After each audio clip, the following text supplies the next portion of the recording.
Good evening, everyone, and welcome to Museum After Hours. I'm Trey Johnson, and tonight we will be continuing with the spooky theme from last month,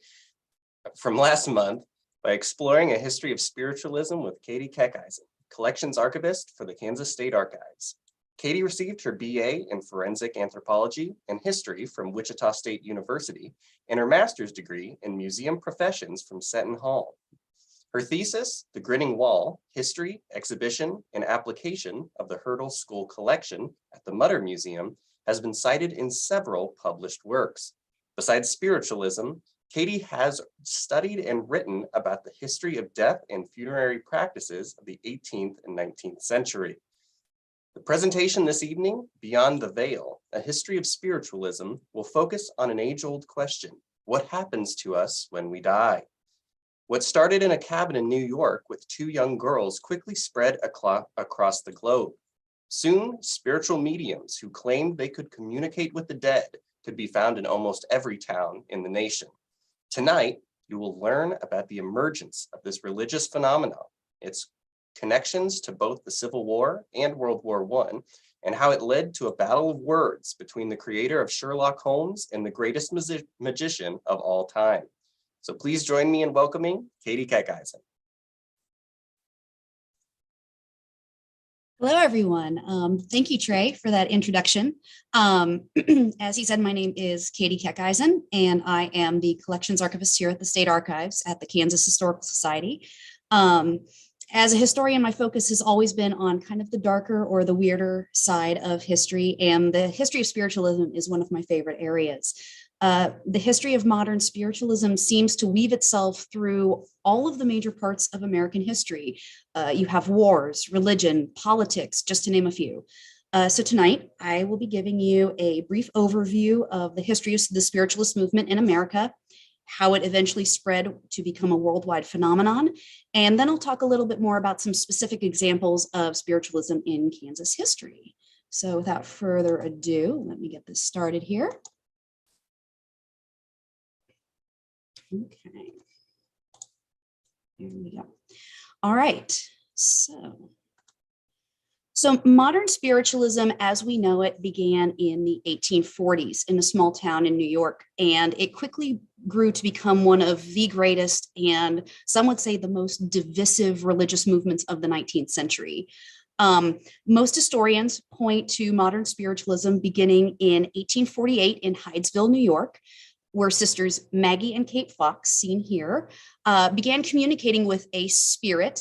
And when I say, just a little note, that when I say spirit or communication or things like that tonight, take it with quotes around it, because while there were those that believed very fervently that they could indeed communicate with the other side, there were also those who were not so honest in their practices. So anyway, the Fox sisters here, Maggie and Kate, they began communicating with this spirit in their home in Hydesville.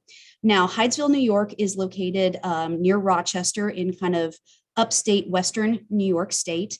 And this was actually called the Burnt Over District. And at the time, it was seen as the start of a lot of new religious movements in the United States. A lot of religious revivals had happened in that area. And a lot of religions had started there in this Second Great Awakening. You had the Latter-day Saints, Mormonism, you had Shakers, you had Seventh-day Adventists, all starting in this burned over district. And so this is where Maggie and Kate lived with their family in a little cabin. And the girls began communicating with this spirit through a series of knocking and rappings. So they heard these knocking noises on the walls of their bedroom, and they would ask questions and then say, okay, one knock for yes, two knocks for no, and they would get responses. And they showed their parents, and then their parents showed their friends, and pretty soon they were actually, they were becoming a phenomenon throughout the United States. Their sister Leah, who lived in Rochester, actually kind of became their manager and sent them out on tour. And they would perform these spiritualist sessions in front of live audiences, and people would hear these rappings and knockings, and believed that these two were communicating with the deceased, with spirits. And pretty soon, spiritual mediums could be found in almost every town in the nation. This new religion had really taken root, and it showed no signs of stopping. Now, America at this time was pretty primed for spiritualism, and the religious movements, just religion in general in the United States was ready for spiritualism. This is Emanuel Swedenborg, who was an 18th century philosopher, and his writings and his philosophies had really begun to take hold with most Christians at the time. He was really changing people's concept of heaven. Before his teachings, heaven was seen as a very sterile, faraway place with God and his angels, but the spirits of your loved ones were probably not there. It was very, it wasn't seen as a place that everybody could get to. Whereas Swedenborg changed this perception and said, no, this is a place that is a more perfect version of Earth, where the spirits of those that you loved who have passed on, they live on in this concept of heaven. So his teachings had already started to take root in America, and spiritualism really piggybacked on Swedenborg's ideas. And many gravitated towards spiritualism because, like traditional religions of the time, it believed in the immortality of the soul. However, unlike traditional religions, it didn't call for blind faith. And we'll talk a little bit later about kind of this being seen as a scientific religion. People said that you didn't have to just blindly believe that a soul lived on after death. You could go to a seance, which was seen as the test conditions, and you could witness the soul's immortality for yourself by communicating with a spirit in this way. Spiritualism was also very attractive to Americans due to its rebellion against traditional religious authority.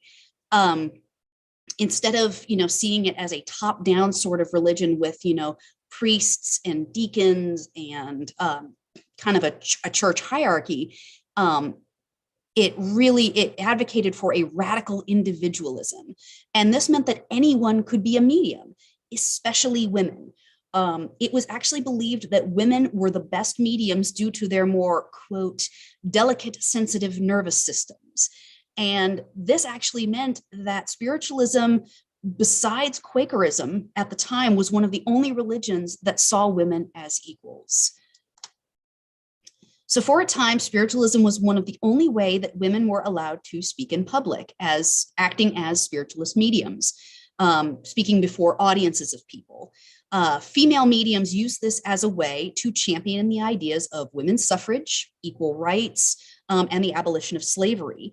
And they could claim that, these weren't their radical ideas. Oh, no. They were completely blameless in this. They were simply getting the messages from the other side. So not only were these ideas not necessarily coming through them, but the ideas of equal rights and abolitionism were coming from heaven, which added a little bit more power behind those thoughts and ideas.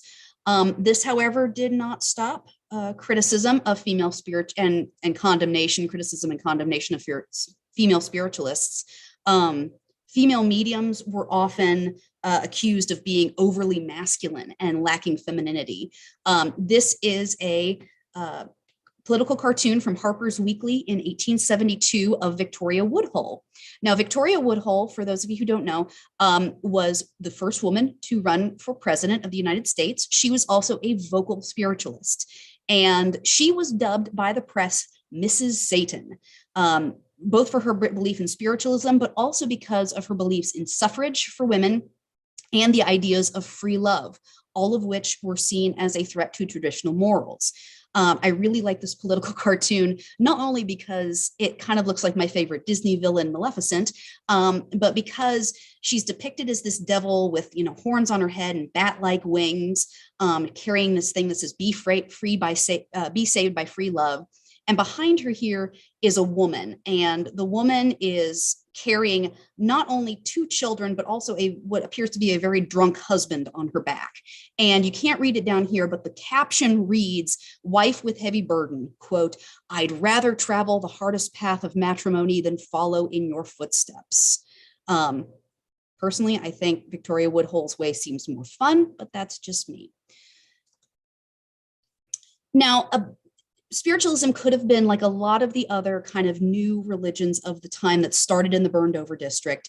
We talked about some of the ones that we know of nowadays, like Mormonism, Shakers, the Seventh-day Adventists, but there were a lot more that did not survive beyond their kind of small communities in upstate New York. And spiritualism could have easily been one of these kind of flash in the pan religions. However, spiritualism came at just the right time, because with the onslaught of the Civil War, there were this growing list of men who would never return home. And because of this, more and more people began to turn to spiritualist mediums, hoping for some proof that their loved one's immortal soul was at peace. Actually, during the Civil War period, the number of spiritualists in the United States just exploded. By the end of the war, there was a reported 11 million people subscribing to spiritualism, and 35,000 of those were practicing mediums.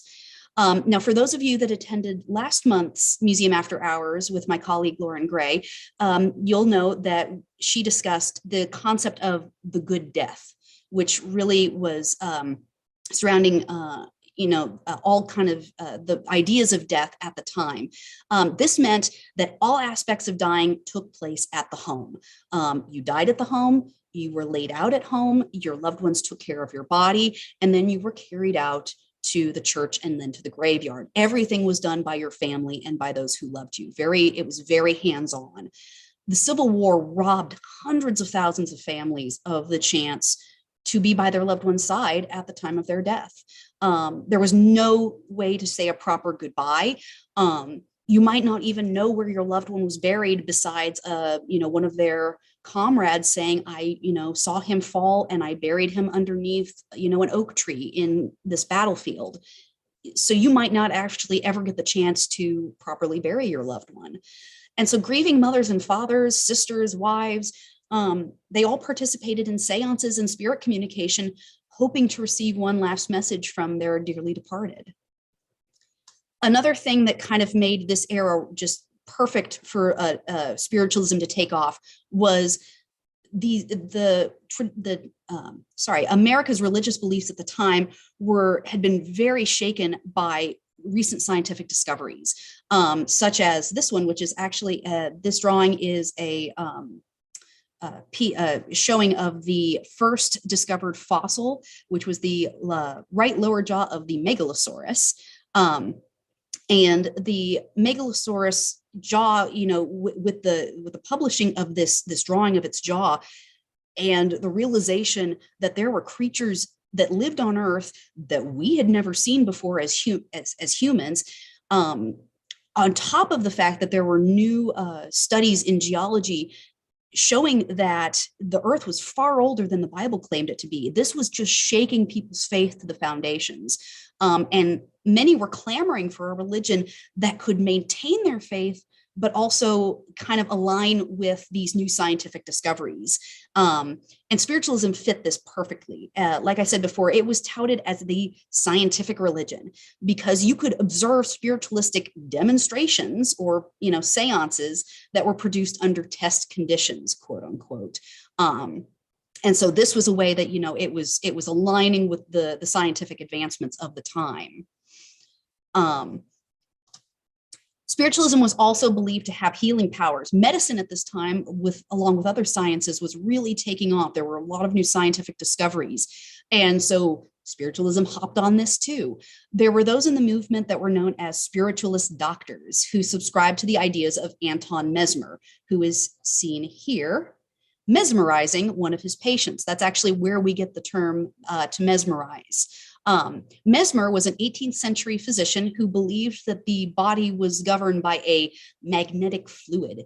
And whenever an imbalance occurred in this magnetic fluid, it could cause anything from a cold to cancer. And practitioners of mesmerism, all they had to do was wave their hands over the bodies of their patients, as is being seen here in this illustration, and they mesmerize them. And the physician's own animal magnetism would realign the patient's magnetic fluid and restore them to health. Spiritualism also drew parallels between it and technological advancements at the time. The Fox sisters' raps and knocks were similar to a Morse alphabet. They actually grew from doing just yes, no answers, like one knock for yes, two knocks for no. They grew to kind of developing their own alphabet with the spirits in their home. And this was like the Morse code alphabet, which had been invented about 4 years prior to the Fox sisters, being discovered as spiritualists. And this led promoters of spiritualism to claim that mediums could establish a spiritual telegraph between the living and the dead, as can be seen here in this illustration. This is, what they claimed was the spiritual telegraph line from the other side, heaven, whatever you want to call it, down to a seance happening down here, probably a table tipping session. And we'll talk more about table tipping in a moment. And again, like I said, this science was taking off so fast, and there were such advances being made that the natural and the supernatural often became blurred in popular thinking. People figured, well, if I can, talk via telegraph from New York all the way over to London, how is that so different than believing that it is possible for me to talk between here and the afterlife? Another thing that was a technological advancement at the time was photography.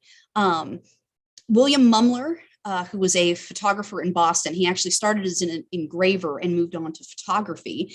And he claimed that he could capture the ghostly images of dead loved ones in his spirit photography studios in both Boston and New York. Mumler's most famous spirit photograph is this one of Mary Todd Lincoln, the former First Lady.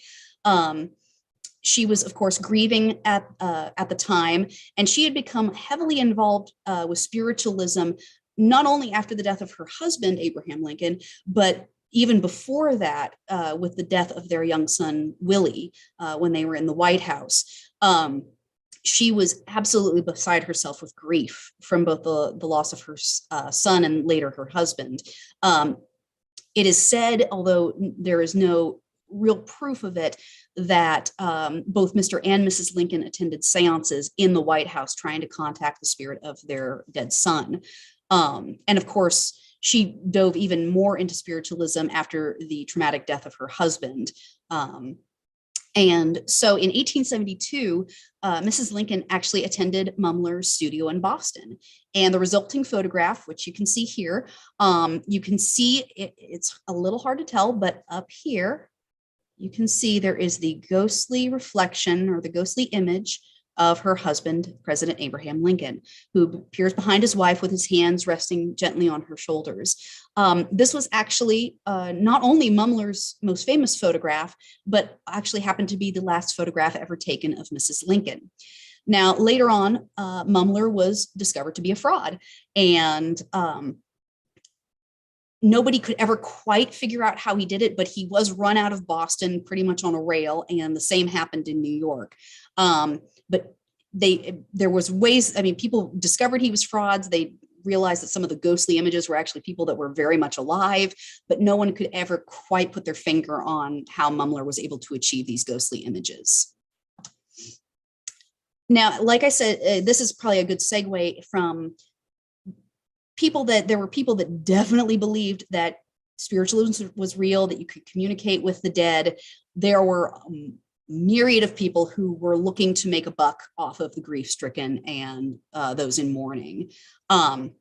Actually, on October 21st, 1888, Maggie Fox, who along with her sister Kate had ushered in the age of spiritualism, confessed that they had faked the rappings and knockings by cracking their knuckles in the joints in their feet to make the knocking and rapping sounds. My husband can actually do this, and it does sound like it's just kind of coming from everywhere in the house. And so every once in a while I have to be like, are you popping your knuckles in your feet? And be like, okay, it's not actually spirits in our house. So she actually confessed that they were fakes. A year later, she withdrew her confession and said the spirits had told her to confess that. So, take whichever claim you want. In 1901, a secret catalog that you can see here, which is called Gambles of the Ghosts, was released and made available to mediums, quote unquote mediums, and offered both ghost figures, which you can see here that are surrounding this gentleman that could appear from a spirit cabinet. It also had fake ectoplasm. You could buy self-playing guitars, self-writing slates, all for the low cost of about $2.50. So again, like there were people catering to those who were making a buck off of people who were making a buck. Now, between those who truly believed in spiritualism and the frauds and the hucksters, there were those who saw spirit communication as a type of entertainment. Table tipping became a game played at parties. People would place their hands on top of any table and ask questions, and then the leader or the medium would call out letters and build a word based on what letters produce the rap. So it would be A, B, C, knock. Okay, A, B, C. This got tedious, obviously. So in 1853, the planchette was invented, and it expedited the process of spirit communication. The board had wheels and a place for a pencil, and this allowed the spirit to write out a message. And then later on in 1891, we get everyone's favorite or not so favorite, depending on whether you've seen The Exorcist or not, board game, the Ouija board. This was developed by Charles Kennard and Elijah J. Bond, and it featured the alphabet board, the well-known alphabet board, along with an ideomotor-driven planchette.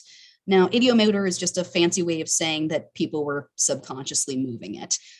So whether it's an actual spirit or just your friends messing with you, who knows? Now, planchettes and Ouija boards were very important because they allowed anyone to become a medium and commune with the dead. It didn't have to be a person that was quote unquote, a head spiritualist. Now, another wave of spiritualism was ushered in with the outbreak of World War I. Sir Arthur Conan Doyle, who is the creator of the world famous detective Sherlock Holmes, was an avowed spiritualist. He traveled around the world lecturing on the comfort grieving family members could find in a seance parlor. In these public talks, Doyle told of the next world as it had been described to him in various seances. And he assured audiences that the departed, quote, all agree that passing is usually both easy and painless and followed by an enormous reaction of peace and ease, end quote. And to the thousands who had lost loved ones in France and Belgium, this was very welcome news. Conan Doyle's own son actually died of influenza shortly after the armistice was declared. And Conan Doyle received word of his son's death by telegram right before he was to go on stage to give one of these talks on spiritualism. And when he went out on stage and he told the audience this, there were gasps and murmurs and people wept, and he held up his hands and he said, not to worry, my son lives. That's how ardently he believed in this. One person who wasn't so convinced was the world famous magician Harry Houdini. And he made it his life's work to expose fake mediums. Houdini had actually begun his career with magic. Part of his act early on was doing a fake seance. He would walk through the graveyard at any town he was traveling in and pick out names that he could throw out in the middle of his show to try to convince people that he was communicating with their departed loved ones. But he soon saw that this was the most monstrous fiction. And he made it his life work to expose the perpetrators of this. And even though he said he always entered seances with an open mind, he declared that, quote, after 25 years of ardent research and endeavor, I declare that nothing has been revealed to me to convince me that intercommunication has been established between the spirits of the departed and those still in the flesh. There's actually a fascinating book called The Witch of Lime Street, if you ever want to read about Houdini's quest to expose his white whale, Mina Marjorie Crandon, who was a spiritualist in Boston, who could produce ectoplasm from various orifices in her body. Now, Kansas was not immune from the popularity of spiritualism, especially in the post-Civil War era. As was true in the rest of the nation, Kansas saw its fair share of both true believers and hucksters. Now, this lovely gentleman here is William W. Aber, who claimed that his mediumship was developed in Topeka, and soon he developed the Aber Intellectual Circle, which was a psychic society, which you, of course, had to pay to be a member of, in the Kansas City area. Aber actually published a book that we have here in the library called Rending the Veil, which was an account of the various sittings that he held. It names who was in attendance at each sitting, as well as the spirits that came through. And amazingly, this guy in Kansas was able to produce the spirits of such notable people such as Thomas Paine, Michael Faraday, John Pierpont, Voltaire, Rousseau, Longfellow, and of course, the ever popular Abraham Lincoln. And, you know, every once in a while, a loved one of those in attendance was thrown in just for good measure. The spirit in Aber used a spiritual cabinet, which was basically a big armoire or chifforobe he would go into to better, you know, center himself. And then spirits would appear in the window of the spiritual cabinet where a kind of shadowy bust form, you know, just like a statuary bust would form and talk and write to the people there. Anytime the spirits didn't manifest or manifested poorly, Aber had a ready-to-go excuse that he blamed this on the new magnetic influences of visitors to the circle who might not believe as strongly as his paying members. In the early 1900s, surprise, surprise, Aber was found to be a fraud several times in Kansas City. If you ever have a chance to jump on newspapers.com and look up this article from the Lincoln Evening News in Lincoln, Nebraska, that talks about his being exposed as a fraud in Kansas City, the whole article is gold. It's just, this guy was just too much. This, of course, though, did not stop Aber. He just took his show on the road and he continued his seances around the United States. He was eventually arrested in Seattle in 1920, and newspapers across the nation carried this story with the great headline of "Ghost Find and Must Walk Earth Elsewhere." Our very own favorite lady of the hatchet, Carrie A. Nation, was vehemently opposed to spiritualism. In her short-lived periodical, The Smasher's Mail, Nation often decried the rise of spiritualism in the United States. In the first issue here, that was March 9th, 1901, Nation rebuked those who planned to attend the sessions of the National Spiritualist Association that was being held in Topeka over 3 days. She called these sessions hell shows and warned that there is a curse for everyone who goes to this pandemonium. Just let people have a bit of fun, Carrie. Calm down. We've talked a lot about fake spiritualists and those who hoped to out the frauds, but we also have to remember that there were and still are people who genuinely believe that communication with the dead is possible. One heartbreaking example of this can be found in the collections at the Kansas State Historical Society and the State Archives. On June 1st, 1926, Charles R. Edwards, who was a playwright, actor, and director from Kinsley, Kansas, committed suicide while he was helping to put on one of his plays in Tulsa, Oklahoma. Charles came from a very prominent banking and ranching family in Kinsley, and his mother, Elizabeth Edwards, was absolutely devastated by the loss of her son. This is a picture here of Elizabeth when she was younger.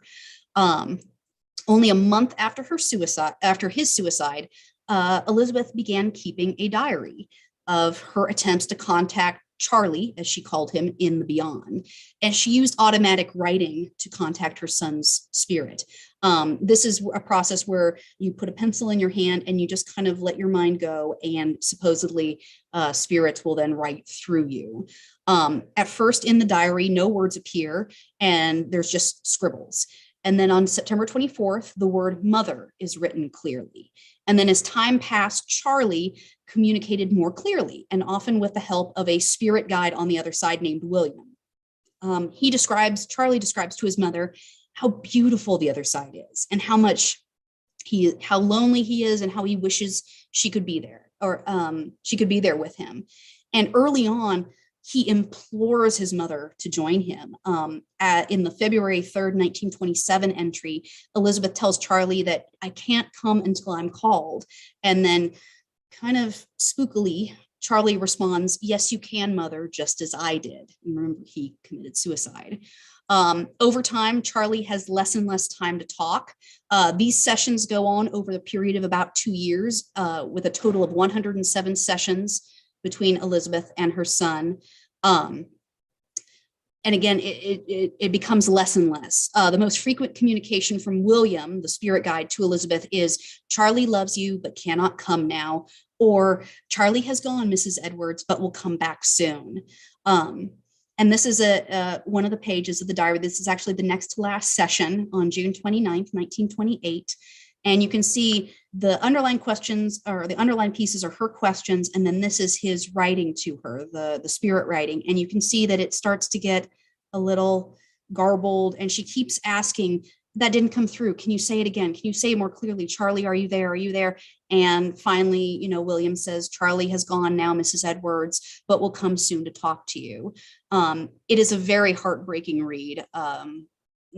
For anyone, and especially as a young mother, reading through this was pretty depressing.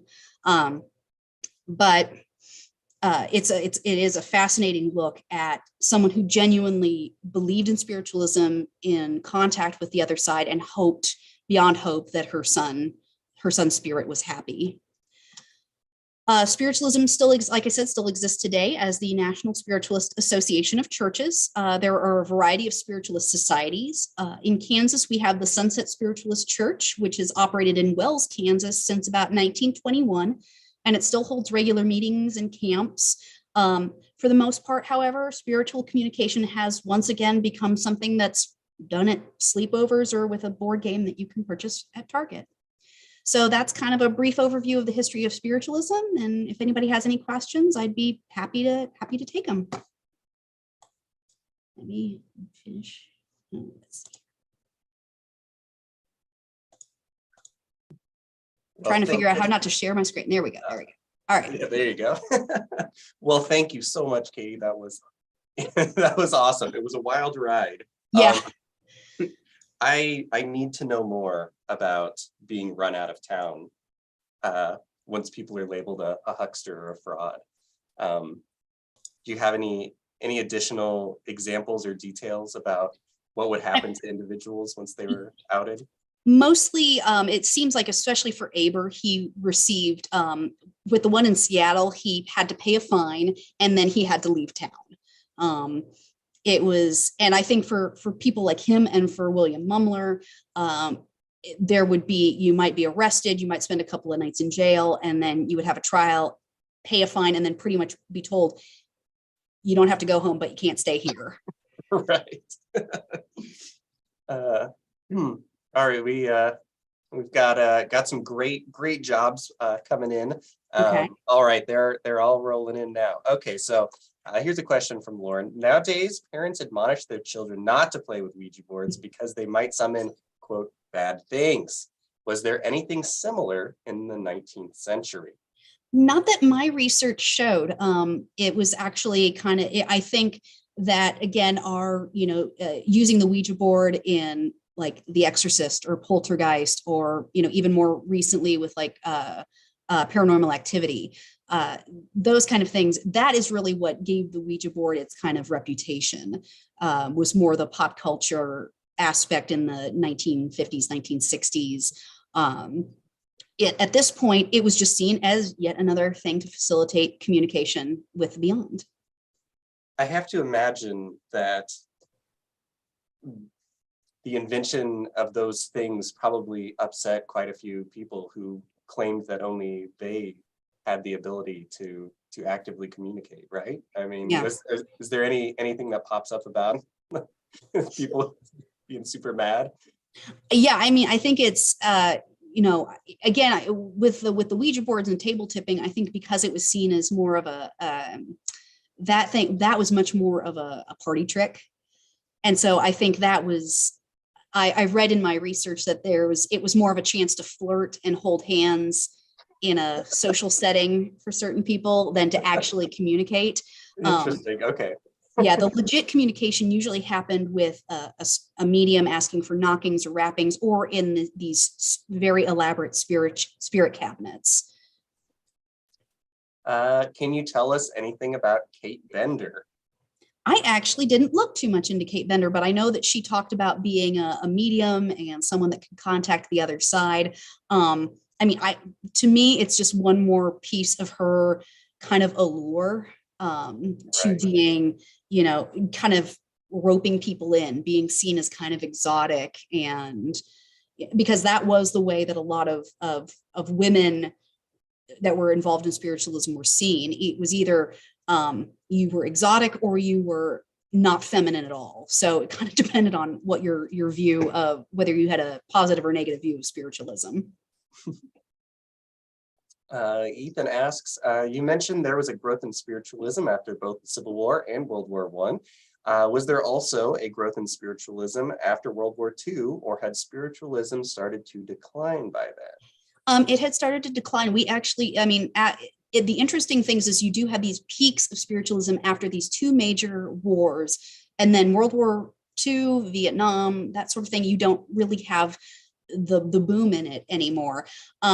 I have a theory, and this is totally my own, is that with the Civil War and World War I, both of those were such a different way of killing people.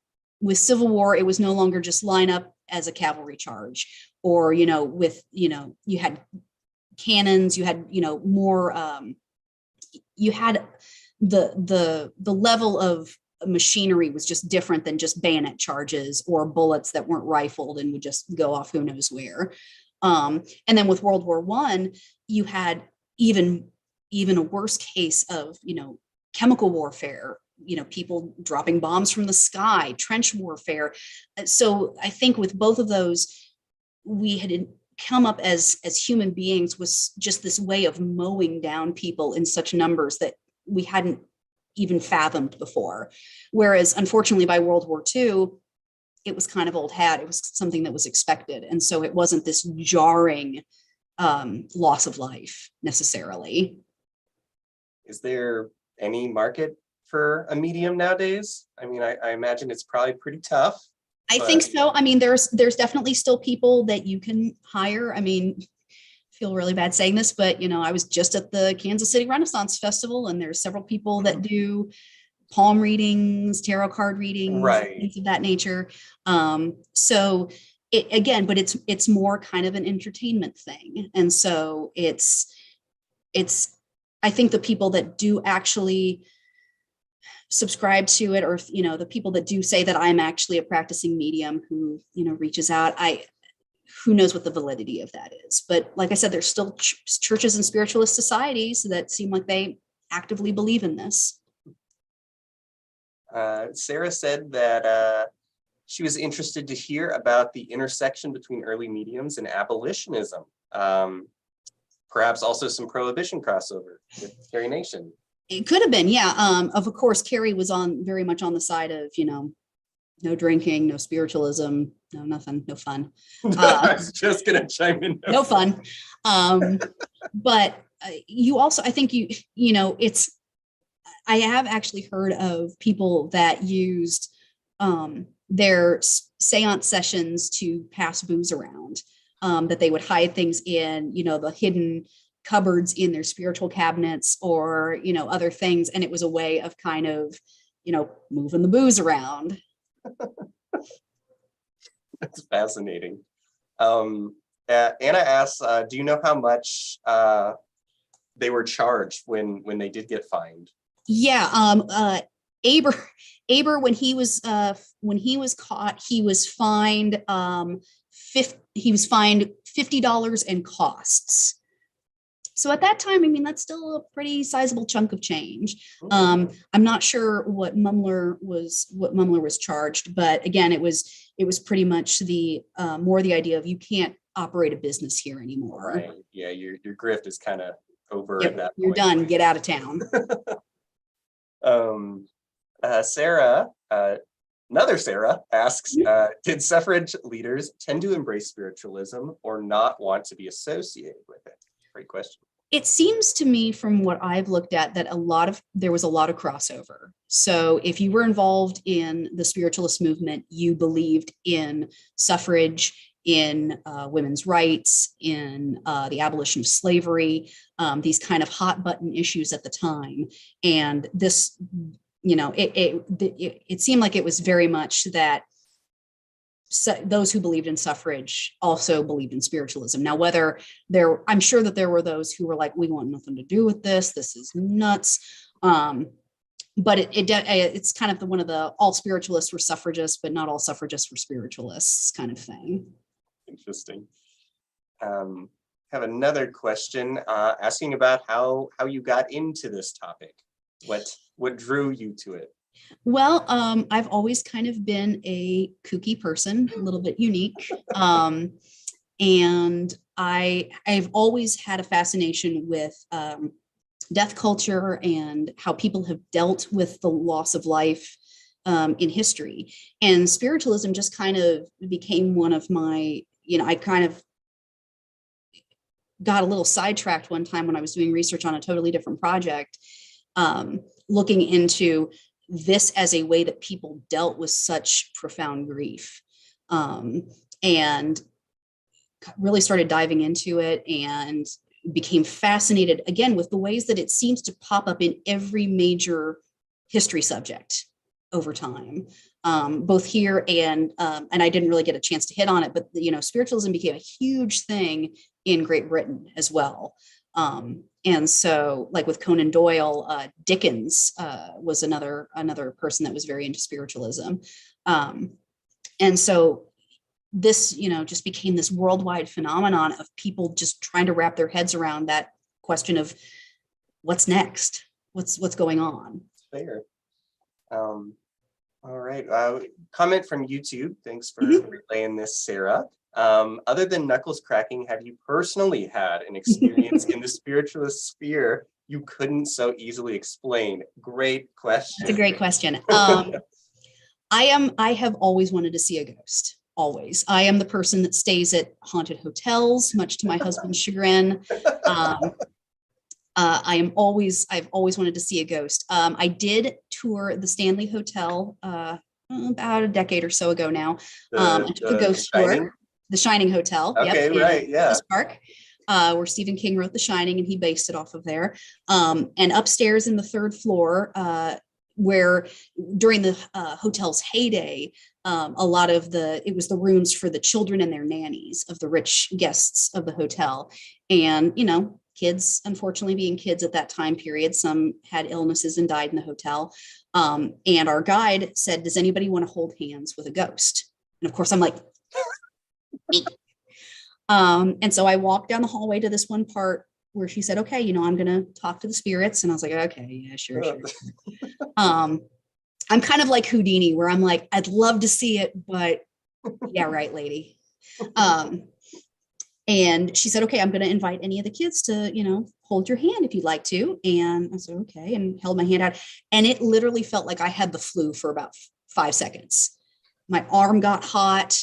I had like the, cold sweats going on. And then she said, okay, I'm going to have to, tell them, not to follow you home and, let you go of your hand. And I stepped out of that area and I was fine. Well, you heard it here, folks. What that was, no idea, but, Well, I have to ask, was it worth it to stay at the Stanley Hotel? Because yes. I know I've looked at rooms before. Yes. Pretty pricey. Yes, it is. It is. Actually, the time that I stayed there, I stayed with my brother and his girlfriend at the time, and we actually shared a room, the three of us. And we were so spooked out by our ghost tour, and then the fact that they have the Shining running on one of their TV channels 24/7. Oh, perfect. And so we watched it, and then we were so afraid that we had a rollaway bed for me, and I was like, no, so we all just slept in like one bed together. But it's a gorgeous place. It's so beautiful. And if you get a chance, I mean, if I had the money, I would have had my wedding there. But well, that's awesome. Well, I have to do it now. Yeah, it's great. Even if you don't get to stay there, the ghost tour is great. All right, perfect. So does the ghost tour take place like during the day or at night? Night, of course. Course, right? When the spirits are most active. You gotta go at night. Well, okay. We have Somebody asked where we can find the recording. If you're talking about this talk, they're always live streamed and then archived on our YouTube channel, the main Kansas Historical Society YouTube. And you can find it under the Museum After Hours playlist. You can go back a lot of them and get your Museum After Hours fix. All right, well, I think that about does it. I think we've ran through all of our questions. So thank you again, Katie. This has been a blast. Oh yeah. I have a lot of unanswered questions that I need to. You just come find me. Just come over and talk to me someday. Okay. All right. Perfect. Cool. And you're getting a lot of thank yous in the chat, and then also compliments on your earrings. Of course. That'd be Very spooky. cool. All right. Well, thank you again, Katie, and I hope everybody here can come back again next month. A special guest, our previous director of the Kansas Museum of History, Mary Madden, will discuss 77,000 ways to move a museum, and she will be going through individually. So I hope everybody's ready for that. Since we're currently undergoing renovations, this will be a great chance to look into the past and see when and how the Kansas Historical Society moved our collections from downtown all the way to the western edge, where we now are. And before we wrap up, I will say everyone here at Museum After Hours has been planning some modifications to the program. So stay tuned for an updated Museum After Hours when we get into the new year. So from all of us here, thank you so much, and I hope everyone has a great evening.